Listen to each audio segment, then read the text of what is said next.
estoy practicando el perdón, porque el perdón empieza también a nosotros mismos. Hay personas que se miran al espejo y esta es la fecha que no se han perdonado. Y lo lindo es que cuando Cristo entra a nuestro corazón, nos perdona, no por mérito, sino por su gracia. Las heridas que no se sanan en Cristo, no se llevan allí, van a causar resentimiento, van a causar amargura, van a causar enojo, y esto nos va a llevar a desencadenar como las malas palabras, palabras ofensivas y todo lo que nos está hablando allí Efesios. Pero miremos ejemplos en la Escritura de situaciones conflictivas que se vivieron, que luego como estos hogares fueron transformados en hogares de paz.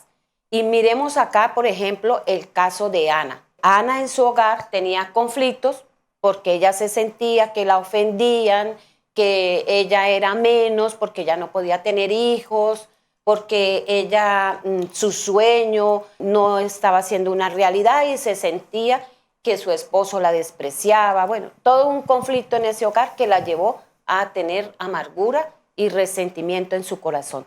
Otro ejemplo que a mí siempre me ha causado impacto es el hogar de donde estuvo Jacob y Esaú. ¿Sí? Ese hogar, de verdad que la madre causó división en la familia. ¿Sí? ¿Por qué? Porque había predilección tanto de la mamá como del papá. El papá se inclinaba por su hijo Esaú porque él era fuerte, porque el sueño del padre era tener un hijo de campo, agricultor, bueno. Y entonces era como esa predilección porque él tenía esa forma. Y la mamá, la predilección era ese hijo que me acompaña en mi casa, que me ayuda en mis quehaceres. Entonces tenía como afinidad hacia él. Y la esposa hizo una división entre esos hijos al punto de que causó una enemistad, un resentimiento, una amargura y hasta amenazas de muerte. Entonces, esos ejemplos uno dice, uy, pero ¿por qué la Biblia los pone? Para que aprendamos de ellos. Pero al final de la historia de Jacob y Esaú hubo una reconciliación, porque hubo un pacificador que decidió retomar el camino, perdonar y poder reconciliarse. ¿Qué dice Pastor Luis Ángel de estos ejemplos? Claro que sí, es que la Biblia siempre en su entorno nos educa, ¿no?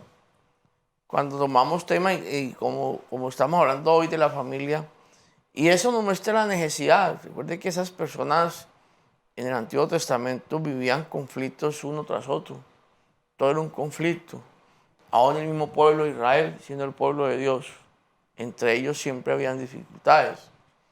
Pero la historia nos muestra claramente que Dios siempre dio oportunidad.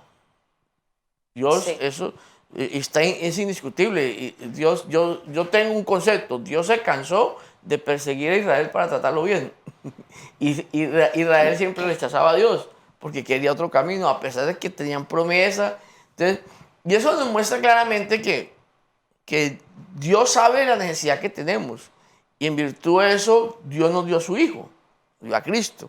Ahora, toda familia necesita de Cristo, todas nuestras familias. Entonces, cuando usted que me está escuchando ya tiene una luz de que quién es Cristo para usted y qué es usted para Cristo, entonces de ahí parte que usted entienda que usted se convierta en la persona escogida por Dios para establecer paz en su casa, en su familia, y a través de su familia llevar paz a otras familias. Pero lo importante es entender la necesidad que tenemos de permitirle a Dios, a través de Cristo, llegar a nuestra vida y por nuestra vida a nuestros hogares.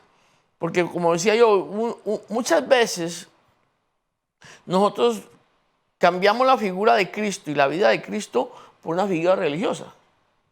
Y tenemos un entorno religioso, pero cuando se trata de seguir a Cristo, de estar en luz como Él es luz, nos cuesta. Entonces, es ahí donde se torna difícil entonces llevar luz sin tenerla. Síguenos en Facebook e Instagram como @tufrecuenciaF. Tu Frecuencia F. Suscríbete a nuestro canal de YouTube Frecuencia F. Activa la campana de notificaciones y disfruta de todo el contenido que tenemos para ti. Frecuencia F. Dale clic.